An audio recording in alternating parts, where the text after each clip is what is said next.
বলো ভালোবাসার জায়গা মদিনা আর ভালো লাগার জায়গা মদিনা। বলো ভালোবাসার জায়গা মদিনা আর ভালো লাগার জায়গা মদিনা। জোরসে বলুন না সুবহানাল্লাহ। ভালোবাসার জায়গা মদিনা আর ভালো লাগার জায়গা মদিনা। মদিনা শরীফে নূরের খাজিনা, মদিনা শরীফে নূরের খাজিনা সাজিয়েছেন দয়াল রাব্বানা আর ভালো লাগার জায়গা মদিনা। বলো ভালোবাসার, আমার সাথে সাথে সবাই মিলে বলুন, ভালোবাসার জায়গা মদিনা আর ভালো লাগার জায়গা মদিনা। একদিন কবর যাব কেউ তো যাবে না, একদিন কবর যাব কেউ তো যাবে না, যাবে শুধু শাহে মদিনা আর ভালো লাগার জায়গা মদিনা। ভালোবাসার জায়গা মদিনা আর ভালো লাগার জায়গা মদিনা। মদিনা শরীফে নূরের খাজিনা, মদিনা শরীফে নূরের খাজিনা আশিক ছাড়া অন্য বোঝে না আর ভালো লাগার জায়গা মদিনা। আব্বাজি আমার শোনা মানে আপনাদেরকে ঘুম আসছে, কিন্তু বেরাদার বেশ কয়েকদিন ধরে একদিনও আপনার রাত্রে সঠিকভাবে ঘুমাই নাই ভাই। এই আব্বাই আমার শোনা মানে আপনার আমার নাবে বিশ্ব নাবে আগা মাওলা রহমাতুল লিল আলামিন নবী মুস্তাফা জানো এই দুনিয়ার মধ্যে পদার্পণ হওয়ার পরে, রাসূল আমার এই দুনিয়াতে আসার পরে জানো নবী পাকের দাদা হযরত আব্দুল মুতাল্লিব মক্কা নগরে এলান করে দিলেন, বলো বলো মক্কার মহিলারা গো, আমার যে পোতা হয়েছে আমার পোতাকে তোমরা এসো কে যেন দুধ পান করাবে। মক্কার অনেক মহিলারা আসলো বাবা, আসার পরে যেন একের পর এক আমার হাবিবুল্লাহকে, আমার দয়ার নবী আগা মাওলাকে, আমার বিশ্ব রাসূলকে অনেক মহিলা দুধ পান করানোর জন্য আমার নবী মুস্তাফাকে কোলে করে নিয়ে যেমন বাবা আপনার স্তনটা লাগিয়ে দেন, তো আমার আপনার নবী আপনার আমার রাসূল যেন অন্য কোন মহিলার দুগ্ধ পান করতেছেন না। এ বাবা আমার সোনা মানিক গো, এমন তো অবস্থায় আমার নবী মুস্তাফার জন্য সবাই যেন দেখে যায় আর আনন্দ করে, সবাই এসে দেখে আর যেন আনন্দ উপভোগ করে। বলুন সুবহানাল্লাহ।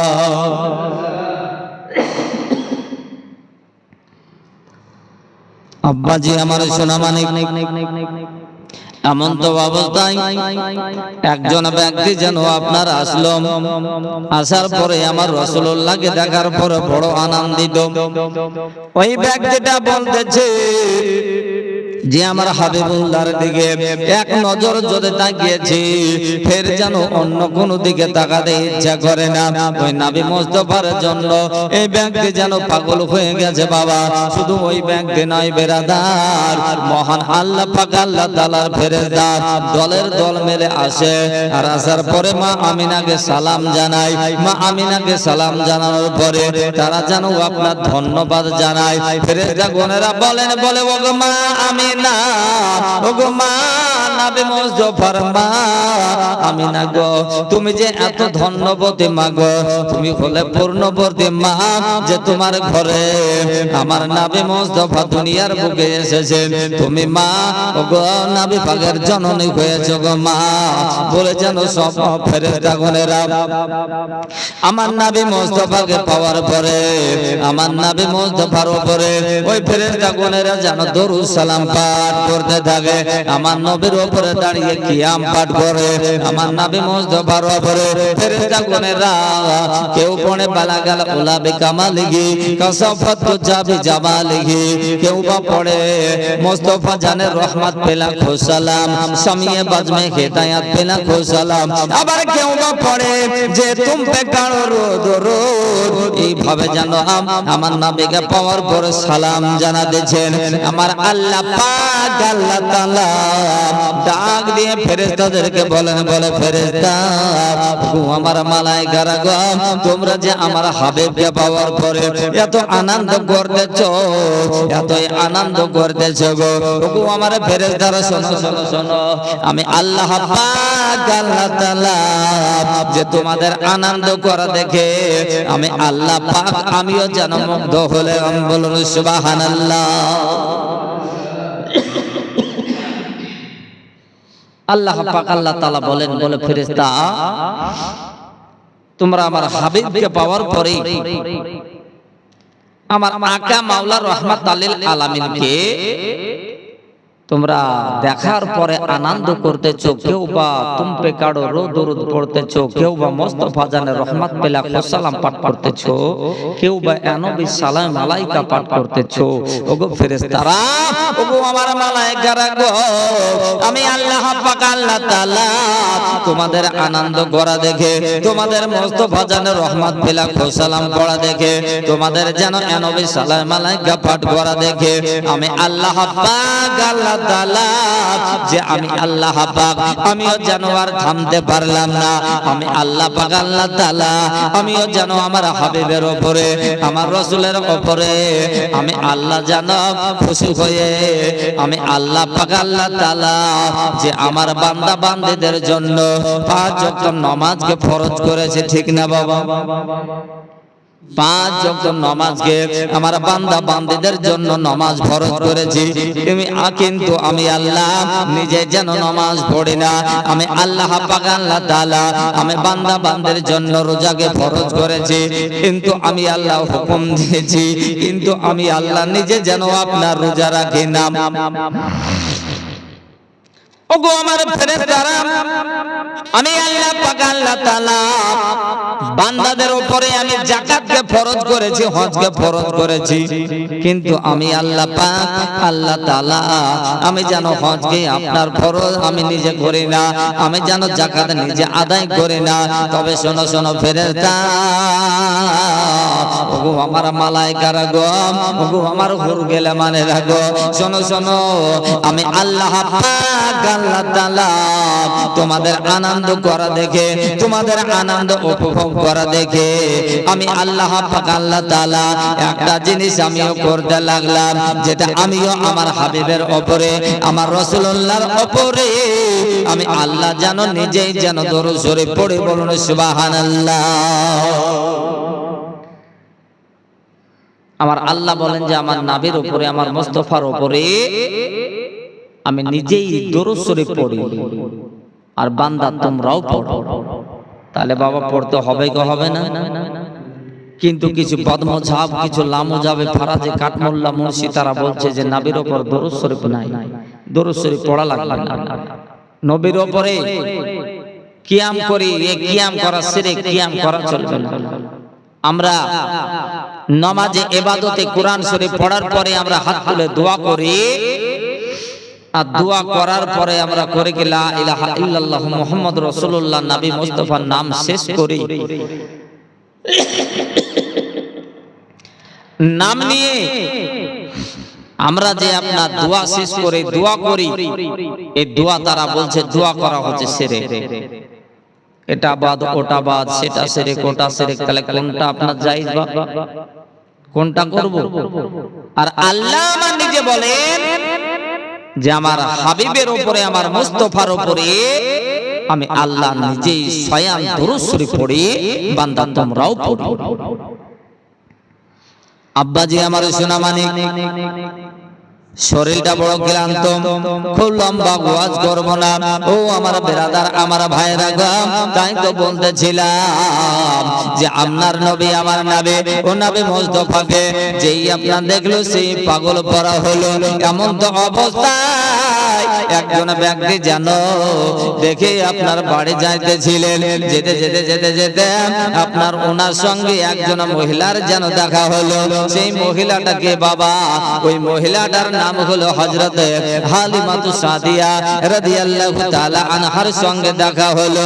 হালিমাকে ওই ব্যক্তি বলতেছেন, যে ব্যক্তি খবরটা দিচ্ছেন ওই ব্যক্তির নাম হলো আপনার সিনাজা। সিনাজা গিয়ে বলতেছেন, বলে হালিমা গো, ওগো হালিমা শোনো, আজকে আপনার দয়ার নবী বিশ্ব নবী মক্কার মধ্যে যেন একজন এমন যেন আল্লাহ যেন দুনিয়ার বুকে মানব সৃষ্টি করে পাঠিয়েছেন, এমন একজন নবী করে পাঠিয়েছেন, একজন আপনার নবী মুস্তাফা এসেছে, যে নবীকে দেখার পরে দুনিয়ার মানুষ পাগল করা হয়েছে। হালিমা গো, যে মানুষকে আপনার, যে ব্যক্তিকে দেখার পরে আসমান জমিনের ফেরেশতারা পাগল হয়েছে, যে নবী মুস্তাফাকে একবার দেখলে অন্যদিকে যেন মন যেন আপনার চাইবে না, সব সময় চাইবে রাসূলুল্লাহর দিকে চেয়ে থাকা, নবী মুস্তাফাকে দেখতে থাকবে। ওগো হালিমা, ওগো হালিমা গো, যাও যাও যাও, একবার মক্কা শরীফ তুমি জানো চলে যাও। ও আপনার জানো নবী মুস্তাফাকে স্মরণ করো, ওই নবী মুস্তাফাকে একবার তুমি দেখে এসো। এমন তো অবস্থা বেরাদার, খবরখানা শোনার পরে, এই সংবাদখানা শোনার পরে হযরত হালিমাতু সাদিয়া রাদিয়াল্লাহু তাআলা আনহা জানো বাড়ির কর্মকাজে ব্যস্ত ছিলেন, সমস্ত কর্মকাজকে আপনার বাদ দিয়ে যেন আপনার রেখে দিয়ে নিজের স্বামীকে বলতেছেন, বলে প্রাণের স্বামী গো, বলেন একটা খবর আজকে শুনেছি, একজন বলে মক্কা শরীফে, মক্কা নগরে একজন যেন মা আমিনার বাড়িতে এমন একজন নবী এসেছেন, যে নবীকে দেখার পরে লোক যেন পাগল হয়ে যায়, দুনিয়ার মানুষ ফেদা হয়ে যাচ্ছে। যে নবীকে দেখার পরে এক একজনে এক এক রকমের পরিকল্পনা করতেছে। ওই নবীকে দেখার পরে কেউ বলতেছে মনে হচ্ছে আসমান থেকে চন্দ্র নেমে এসেছে। ওই নবীকে দেখার পরে কেউ বলছে না না না না, ও মা আমিনার কোলে মনে হচ্ছে একটা যেন সোনার পুত্রী নিয়ে বসে আছে। না না না, কেউ বা নবীকে দেখার পরে বলতেছে, বলে মনে হচ্ছে এটা যেন একটা গোলাপ ফুল ফুটেছে। বলুন সুবহানাল্লাহ। কবি আপনার বলতেছে, না নাই কো সোনা নাই কো গোলাপ, আরে নাই কো সোনা নাই কো গোলাপ, নূরুল্লাহ ইয়া মুহাম্মদ মুস্তাফা নবী সাল্লাল্লাহু ইয়া মুহাম্মদ মুস্তাফা নবী সাল্লাল্লাহু। জোরসে বলুন সুবহানাল্লাহ। আমার সাথে সাথে একবার সবাই মিলে বলুন না, ইয়া মুহাম্মদ মুস্তাফা নবী সাল্লাল্লাহু ইয়া মুহাম্মদ মুস্তাফা নবী মদিনা ওয়ালা। আর সাফায়াতের কান্ডারে, আর সাফায়াতের কান্ডারে রাসূলুল্লাহ ইয়া মুহাম্মদ মুস্তাফা নবী সাল্লাল্লাহু ইয়া মুহাম্মদ মুস্তাফা নবী মদিনা ওয়ালা। খোদারে খাস নূরে তৈরে জেনে গায়েবের বানে যার মুখে শোনে, খোদারে খাস নূরে তৈরে জেনে গায়েবের বানে যার মুখে শোনে, আর দোসরা কোই মাবুদ নাই। জোরসে বলুন, আরে দোসরা কোই মাবুদ নাই, এক আল্লাহ ইয়া মুহাম্মদ মুস্তাফা নবী সাল্লাল্লাহু ইয়া মুহাম্মদ মুস্তাফা নবী মদিনা ওয়ালা, ইয়া মুহাম্মদ মুস্তাফা নবী কামলে ওয়ালা। কেউ বা বলে নবী গোলাপ ফুল, কেউ বা বলে নবী সোনারে পুতুল, কেউ বা বলে নবী গোলাপ ফুল, কেউ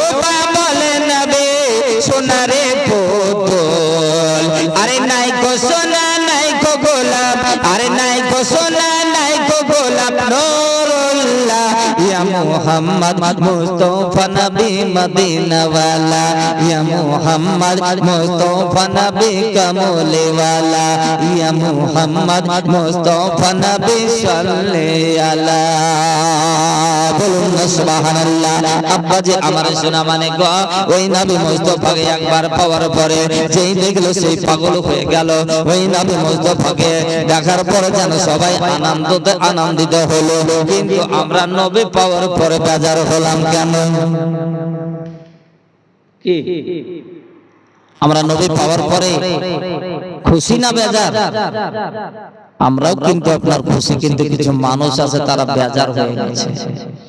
কিছু মানুষ আছে তারা নবীকে পাওয়ার পরে বেজার, আর আমরা নবী পাওয়ার পরে এই 18,000 মাখলুকাতের মধ্যে সব কিছু পেয়েছি, যার জন্য আমরা খুশি। সুন্নি মুসলমান বলেন সুবহানাল্লাহ।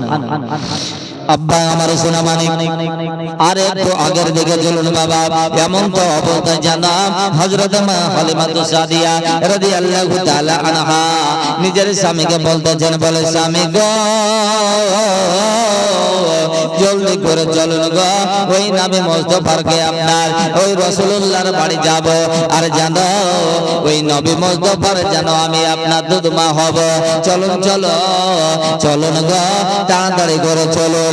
এমন তো অবস্থা বেরাদার হযরত হালিমাতুস সাদিয়া রাদিয়াল্লাহু তাআলা আনহা জানো আমার নবী মুস্তাফার বাড়ির দিকে যেন অগ্রসর হলেন। নিজের বাড়ি থেকে বাসা থেকে বেরিয়ে গেলেন। চলতে চলতে চলতে চলতে বাবা পিছন থেকে অনেক মানুষ জানো তারা উটের উপরে সওয়ারি হয়ে আসতেছিল। অনেক মানুষ পিছকার মানুষ যেন আপনার হালিমাকে ক্রসিং করে তারা যেন আগে আগে আপনার বেরিয়ে যায়। এর জন্য যাই রে বাবা, এর জন্য তারা পিছনকার মানুষ আগে চলে যায়। যে হালিমা যখন আপনার নিজের বাড়ি থেকে আপনার যে উটটা নিয়ে আসতেছিলেন, ওই উটটা ছিল একেবারে দুর্বল অসুস্থ রোগা ধরনের উট, যার জন্যই উট যেন জোরসে হাঁটতে পারতেছিল না। এই কারণে পিছনকার মানুষ ক্রসিং করে আগের দিকে চলে যায় বাবা। আস্তে আস্তে আস্তে আস্তে আস্তে আস্তে আস্তে যেতে যেতে যেতে যেতে গিয়া আমার যেন মা হালিমার বাড়ি গিয়ে মা আমিনার বাড়ি গিয়ে যেন পৌঁছালে। পৌঁছানোর পরে মা আমিনাকে গিয়ে প্রথম গিয়ে সালাম করলেন, আসসালাতু আসসালামু আলাইকা ইয়া রাসূলুল্লাহর মা। ওগো মা আমিনা, ওগো আমার বোন আমেনা গো, তোমার কাছে একটা বড় যেন আমি একটা যেন মনের আশা নিয়ে আসলাম, মনের বাসনা নিয়ে আসলাম গো মা। আমি শুনেছি নাকি মক্কার অনেক মহিলারা এসে তোমার ছেলেকে দুগ্ধ পান করাইতে চেয়েছিল, কোন মহিলার যেন দুগ্ধ পান করলো না। তবে আমি হালিমা একবার আমাকে সুযোগ দে, আমি একবার যেন দেখব যে আমার ওই আকা মাওলা যেন আপনার আমার যেন আমার মুস্তাফা যেন দুগ্ধ পান করে কিনা। ওগো মা আমিনা গো, একবার আপনি অনুমতি দেন গো মা। মা আমিনা বলতেছেন, বলে ওগো শোনো হালিমা, এই অনুমতি দেওয়ার দায়িত্ব আমি আপনার নই গো, এই অনুমতির দায়িত্ব হলো ইনার গার্জেন হলো, এই দায়িত্ব দেওয়ার অনুমতি দেওয়ার গার্জেন হলো ওনার যেন দাদা যায়, যিনি হলেন কাবা ঘরের মুতাল্লিক, ওই কাবা ঘরের দেখভাল করেনেওয়ালা, কাবা ঘরের যেন আপনার সেবা করেনেওয়ালা ও আব্দুল মুতাল্লিবের কাছে আপনি যেন চলে যান। মা হালিমা মনে মনে চিন্তা করলেন যে আমি যখন কাবা শরীফ যখন যাব তখন আপনার কাবাটাকেও তপ করা হবে, আর নবী মুস্তাফার দাদার সঙ্গে কিন্তু আমার দেখা করা হবে। এই সুযোগে আমি কাবাও তপ করে নিব, বলেন সুবহানাল্লাহ। এমন তো অবস্থায় মা হালিমাতুস সাদিয়া রাদিয়াল্লাহু তাআলা আনহা করলেন কি নিজের স্বামীকে নিয়ে চললেন কাবা ঘরে। কাবাতে যাওয়ার পরে আপনার কাবাটাকে তপ করলেন, করার পরে নবী পাকের দাদা আব্দুল মুতাল্লিবকে বলতেছেন, আসসালাতু ওয়াসসালামু আলাইকা ইয়া রাসূলুল্লাহর দাদা, আসসালাতু ওয়াসসালামু আলাইকা ইয়া হাবিবাল্লাহর দাদা। ওগো নবী পাকের দাদা গো, ওগো মুস্তাফার দাদা গো, ওগো চাচা আব্দুল মুতাল্লিব, আপনার কাছে ছুটে আসলাম, এর জন্য আসলাম গো, আপনার কাছে এর জন্য এসেছি গো চাচা, আপনার পোতার বাচ্চার যে দুধ পান করানোর জন্য, লালন পালনের জন্য আপনি নাকি একটা আপনার বান্দিদাসী খুঁজতেছিলেন, মহিলা খুঁজতেছিলেন। ওগো চাচা, আপনি যদি একবারের জন্য অনুমতি দেন, ওই রাসূলুল্লাহর যেন আমি দুধ মা দাদা হব, বলুন সুবহানাল্লাহ। ওই নবী মুস্তাফা দুধ মা দাদা যদি হতে পারে গো, আমার জন্য জাহান্নামের আগুন পর্যন্ত হারাম হয়ে যাবে। ওগো চাচা আব্দুল মুতাল্লিব, আপনি একবার আমাকে অনুমতি দিন। হযরত আব্দুল মুতালিব বলতেছেন, ওগো মা হালিমা, এর পূর্বে তো অনেক মক্কার মহিলারা কত আসলো, কিন্তু কোন মহিলার দুগ্ধ আমার আপতা আমার রাসূলে পাক যেন আপনার দুগ্ধ পান করলো না। অতএব তুমি যখন বলছো, তো যাও তুমি একবার দেখো যে আমার পোতা যেন তোমার দুগ্ধ পান করে কি করে না। আব্বাজি আমার সোনা মানিক, হযরত মা হালিমাতু সাদিয়া যখন এই আপনার জানো অর্ডার খানা পেয়ে গেছেন বাবা, জানো আপনার আসার পরে হযরত হালিমাতু সাদিয়া বলতেছে, বলে গো মা আমিনা, তোমার যেন শ্বশুর আব্বাজি আপনার হুকুম দিয়েছে। সঙ্গে সঙ্গে যেন আব্দুল মুতালিব পৌঁছে গেলেন। পৌঁছে যেমন যাও বাবা, আব্দুল মুতালিব বলতেছে, ওগো আমার মা গো, ওগো আমার বৌমা আমিনা, আমার পোতা আব্দা, আমার পোতা রাসূল কারীমকে একবার যেন দিয়ে দাও হালিমাকে। যেমনই বাবা হালিমাকে দেওয়া হলো, হযরত হালিমাতু সাদিয়া আঁচল দিয়ে ঢেকে যখন নিজের স্তনটাকে লাগিয়ে দিলেন বাবা, ডান স্তনের দুধ যেন সুন্দর ভাবে আল্লাহ রাসূল আকা মাওলা যেন পান করতে লাগলেন, বলেন সুবহানাল্লাহ। এ আব্বা আমার সোনা মানিক গো, সবাই এবার আনন্দিত, এবার যেন নবী পাক যেন দুগ্ধ পান করেছে। আবার যখন হালিমা করলেন গে, বা ডান স্তন থেকে নিয়ে বাম স্তনে যখন লাগিয়ে দিয়েছেন আমার নবী পাক সাল্লাল্লাহু তাআলা আলাইহি ওয়াসাল্লাম, হালিমার যেন বাম স্তনে দুগ্ধ পান করতেছেন না। এ দেখি আবার যেন হালিমা করলেন গে, ডান দিকে যেমন লাগিয়েছেন ডান স্তনে দুধ যেন পান করতে শুরু করলেন। বাবা আমার ভাইরা বন্ধুরা, আর আমার রাসূল যখন আপনার ওই বাম স্তনে মুখটা যেমন লাগিয়ে দিয়েছিলেন, হালিমার আগে থেকে ওই বাম দিককার স্তনটা যেন বন্ধ ছিল বাবা, ওই বন্ধ থাকা স্তনটা চালু হয়ে গেল, বলেন সুবহানাল্লাহ। কিন্তু আমার রাসূল পাক ওই বাম স্তনে দুগ্ধ পান করলেন না, এর জন্য করলেন না গো, হযরত হালিমার যেন নিজের একটা পেটের বাচ্চা, নিজের যেন জন্ম দেওয়া বাচ্চা আছে, আল্লাহ রাসূল আকা মাওলা জনাবে মুহাম্মদ রাসূলুল্লাহ যেন দুধ ভাইয়ের জন্য চিন্তা ভাবনা করে ওই বাম স্তনের দুধটা যেন বাকি রেখে দিলেন। এ আব্বা আমার সোনা মানিক গো, আর আমার ডান স্তনের দুধটা যেন আমার রাসূল কারীম যেন আরামসে পান করতে লাগলেন। এ বাবা আমার ভাইরা, হযরত হালিমাতু সাদিয়া এইবার যখন দেখলেন দুগ্ধ পান করতে শুরু করলেন, সমস্ত দেখা গেল মানুষজন সবাই যেন বুঝতে পারলো আপনার অন্য কোন মহিলার দুগ্ধ পান করবে না, এই হালিমার দুগ্ধ পান করবে। অতএব হালিমাকে আপনার যেন নবীকে দেওয়া হোক। হযরত হালিমাতু সাদিয়া বলতেছেন, ওগো চাচা আব্দুল মুতাল্লিব, এই নবী মুস্তাফা যে আপনার বৌমা আমিনা যেন মা হয়েছে গো, আর আমি এই নবী মুস্তাফার আমি হব দুধ মা দাদা, আমি হব তার সেবা করনেওয়ালা মা। এটাই তো আমার মনের ইচ্ছা ছিল, বাসনা ছিল।